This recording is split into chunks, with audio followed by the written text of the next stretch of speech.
فجر کی نماز کے بعد ایک ایسا عمل ہے جو آپ کے رزق کے بند دروازے کھول دے گا۔ یہ کوئی مشکل کام نہیں، صرف ایک لفظ ہے جسے دہرانا ہے، اور وہ لفظ ہے استغفار۔ اللہ کی قسم، اگر آپ کی نیت صاف ہوگی، آپ کا دل اللہ پر پختہ بھروسہ رکھے گا اور آپ اس عمل پر یقین کے ساتھ عمل کریں گے تو آپ پر رزق کی بارش ہو جائے گی۔ آج کی اس ویڈیو میں آپ کو مکمل طریقہ بتاؤں گا، یہ بھی بتاؤں گا کہ کتنی دفعہ پڑھنی ہے، یہ بھی بتاؤں گا کہ کیسے پڑھنی ہے، اور یہ بھی بتاؤں گا کہ اس عمل سے رزق کی بارش کیسے ہوگی۔ تو اس ویڈیو کو آخر تک ضرور دیکھیں، کیونکہ اصل راز آگے چل کر کھلے گا۔ لیکن اس سے پہلے ایک بہت اہم بات سمجھ لیں۔ آج کل کے نوجوانوں کا بڑا مسئلہ یہ ہے کہ وہ فجر کی نماز پڑھتے ہی نہیں، رات دیر تک موبائل پر لگے رہتے ہیں اور صبح سورج نکلنے تک سوئے رہتے ہیں۔ اور یہ صرف نوجوانوں کی بات نہیں، بہت سے بڑی عمر کے لوگ بھی جو نوجوانوں سے تھوڑے سینئر ہیں وہ بھی اسی غفلت میں پڑے رہتے ہیں۔ حالانکہ انہیں پتا ہوتا ہے کہ رزق فجر کے وقت لکھا جاتا ہے، وہی وقت جب یہ لوگ گہری نیند میں ہوتے ہیں۔ یہی وہ بڑی وجہ ہے جس کی وجہ سے رزق میں تنگی آتی ہے، برکت رک جاتی ہے، اور بندہ دن رات محنت کے باوجود خالی ہاتھ رہتا ہے۔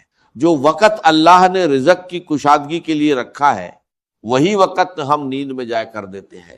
سورہ نوح میں اللہ تعالیٰ نے حضرت نوح علیہ السلام کی زبان سے اپنی قوم کو یہ پیغام دیا کہ اپنے رب سے بخشش مانگو، بے شک وہ بہت بخشنے والا ہے، وہ تم پر آسمان سے برسات بھیجے گا اور تمہیں مال اور بیٹوں سے مدد دے گا، اور تمہارے لیے باغات بنائے گا اور تمہارے لیے نہریں جاری کرے گا۔ یہ الفاظ محض ایک نصیحت نہیں، بلکہ یہ ایک اصول ہے جو قیامت تک کے لیے ہے۔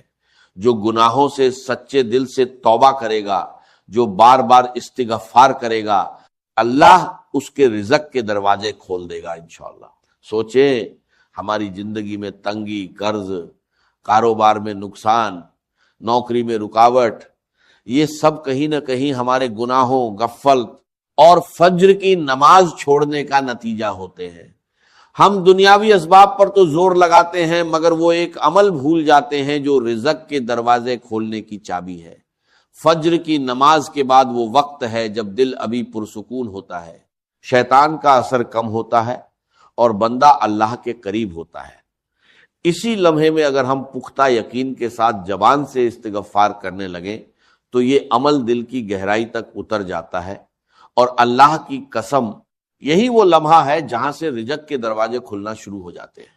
استغفار کا مطلب صرف زبان سے معافی مانگنا نہیں، بلکہ یہ دل سے شرمندگی کا اظہار ہے، یہ اقرار ہے کہ ہم اپنے رب کے سامنے کمزور اور گناہ گار ہیں، اور یہ پختہ یقین ہے کہ وہ رب جو غفار ہے، جو بار بار معاف کرنے والا ہے، ہماری تنگیوں کو دور کر دے گا۔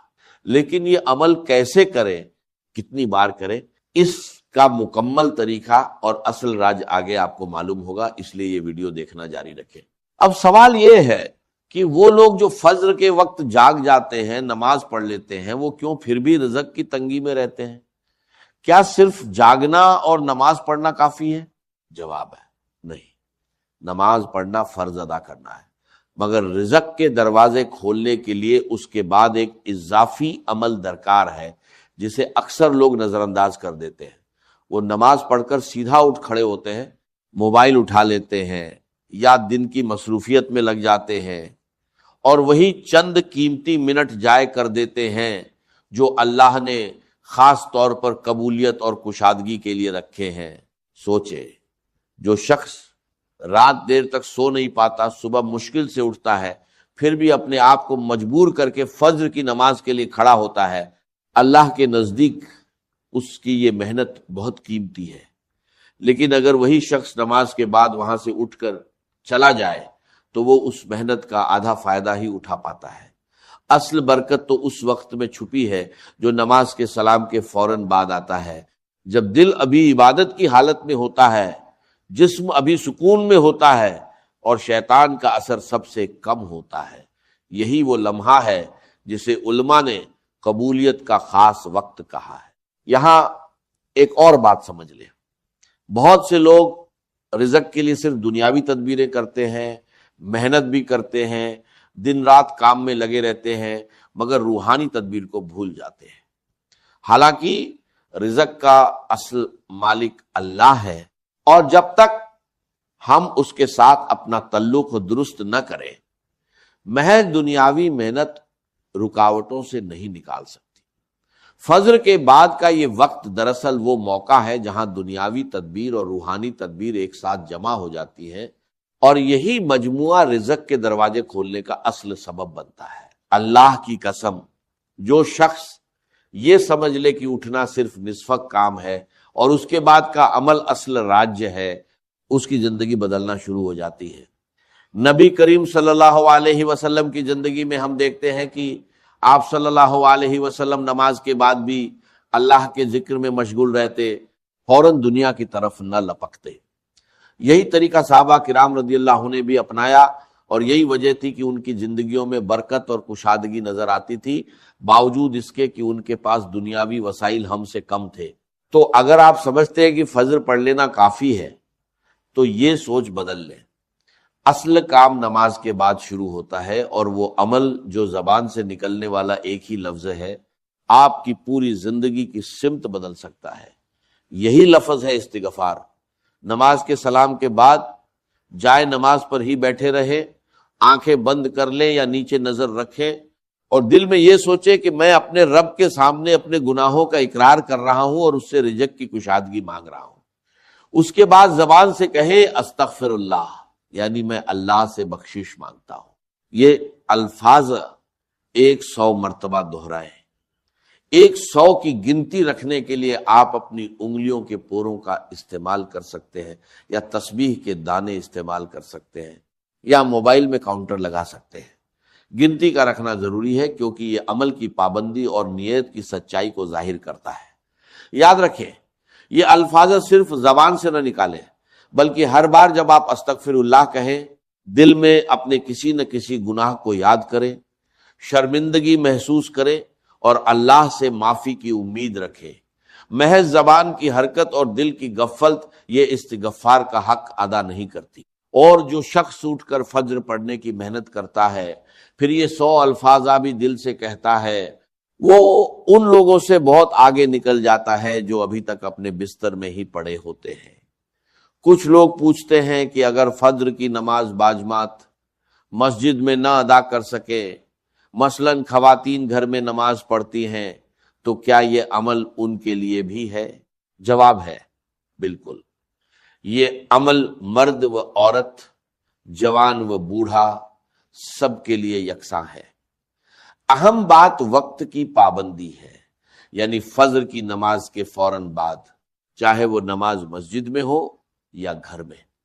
اور اگر کسی دن نیند کی وجہ سے فجر کی نماز قضا ہو جائے تو شرمندہ ہو، نماز پڑھ کر فوراً استغفار شروع کر دے، کیونکہ اللہ کی رحمت اتنی وسیع ہے کہ وہ توبہ کرنے والے کو کبھی خالی نہیں لوٹاتا، مگر کوشش یہی ہو کہ روزانہ وقت پر اٹھیں، کیونکہ برکت اسی پابندی میں چھپی ہے۔ ایک بار جان لینے کے بعد آپ کو خود حیرت ہوگی کہ اتنی چھوٹی سی بات آپ نے اتنے سالوں سے کیوں نظر انداز کی۔ اب سمجھتے ہیں کہ استغفار اور رزق کے کھلنے کا اصل تعلق کیا ہے اور یہ کیسے کام کرتا ہے۔ اللہ تعالیٰ کا نظام یہ ہے کہ رزق کی تنگی زیادہ تر گناہوں اور غفلت کی وجہ سے آتی ہے۔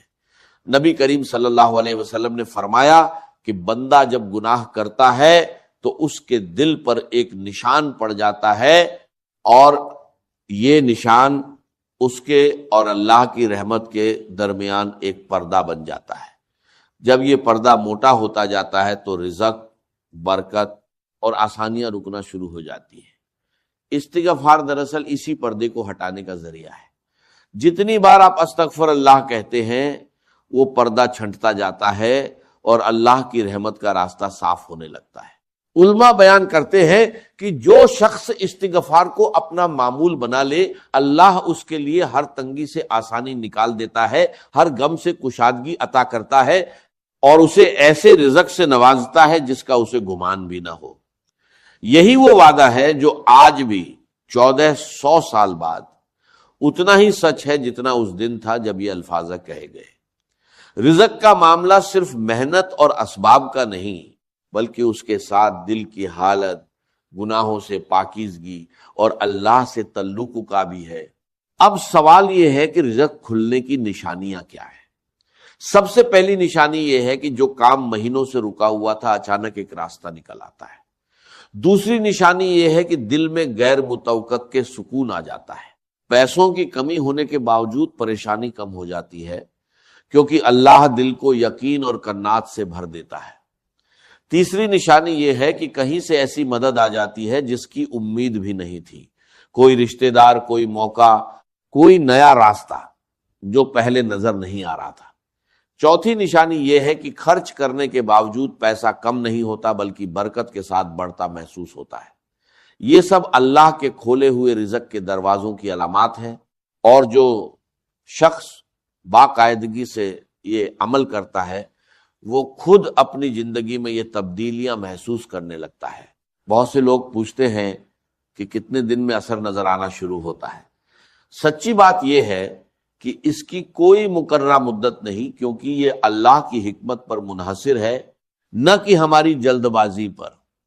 کچھ لوگوں کو چند دنوں میں ہی کشادگی نظر آنے لگتی ہے اور کچھ کو ہفتوں یا مہینوں کا وقت لگتا ہے، مگر جو شخص مستقل مزاجی سے پختہ یقین کے ساتھ یہ عمل جاری رکھتا ہے، اللہ کی قسم وہ کبھی خالی ہاتھ نہیں رہتا۔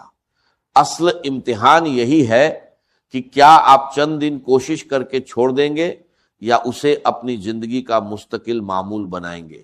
جو لوگ صبر کے ساتھ اس پر جمے رہتے ہیں وہی لوگ ہیں جن کی زندگی میں اللہ حیرت انگیز تبدیلیاں لاتا ہے۔ یہاں ایک بات اور سمجھ لیں، بعض لوگ چند دن استغفار کرتے ہیں، نتیجہ فوراً نہ دیکھ کر مایوس ہو جاتے ہیں اور چھوڑ دیتے ہیں۔ یہی سب سے بڑی غلطی ہے۔ اللہ کے یہاں دیر ہو سکتی ہے، اندھیر کبھی نہیں۔ جو دل صبر کے ساتھ جمع رہتا ہے وہی دل آخر میں رزق کی کشادگی دیکھتا ہے۔ اسی لیے یہ سمجھ لے کہ استغفار محض ایک وقتی عمل نہیں بلکہ یہ ایک زندگی بھر کا رشتہ ہے جو آپ اپنے رب سے جوڑ رہے ہیں۔ جتنا یہ رشتہ مضبوط ہوگا اتنی ہی رزق کی راہیں کھلتی جائیں گی، اور جتنی غفلت بڑھے گی اتنی ہی تنگی لوٹ آئے گی۔ اسی لیے فجر کے بعد کا یہ چند منٹ کا عمل دراصل آپ کی پوری زندگی کی سمت بدل سکتا ہے۔ بہت سے لوگ یہ عمل شروع تو کرتے ہیں مگر چند دن بعد رکاوٹیں آنے لگتی ہیں۔ سب سے پہلی رکاوٹ یہ ہے کہ آنکھ ہی نہیں کھلتی۔ اس کا حل یہ ہے کہ رات سونے سے پہلے وضو کر کے سوئیں، الارم کچھ فاصلے پر رکھیں تاکہ اٹھ کر بند کرنا پڑے، اور سوتے وقت دل میں نیت کریں کہ اللہ کے لیے اٹھنا ہے۔ جو شخص نیت کے ساتھ سوتا ہے اللہ اکثر خود اسے وقت پر بیدار کر دیتا ہے۔ دوسری رکاوٹ یہ ہے کہ نماز تو پڑھ لیتے ہیں مگر استغفار بھول جاتے ہیں، جلدی میں کام پر نکل جاتے ہیں۔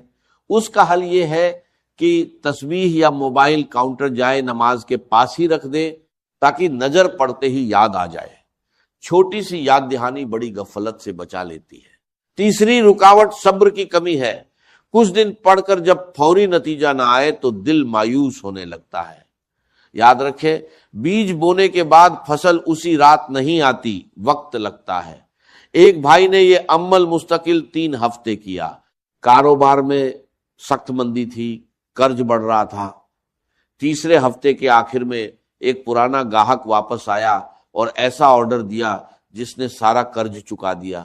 یہ کوئی جادو نہیں تھا بلکہ وہی اصول تھا جو اللہ نے خود بتایا، صبر کے ساتھ استغفار جاری رکھنا۔ چوتھی رکاوٹ یہ سوچ ہے کہ میں تو بہت گناہ گار ہوں، میری دعا کیسے قبول ہوگی۔ یہی سوچ شیطان کا سب سے بڑا حربہ ہے۔ جتنا زیادہ گناہ گار انسان اتنی ہی زیادہ اسے استغفار کی ضرورت ہے، اور اللہ کی رحمت گناہوں سے کہیں بڑی ہے۔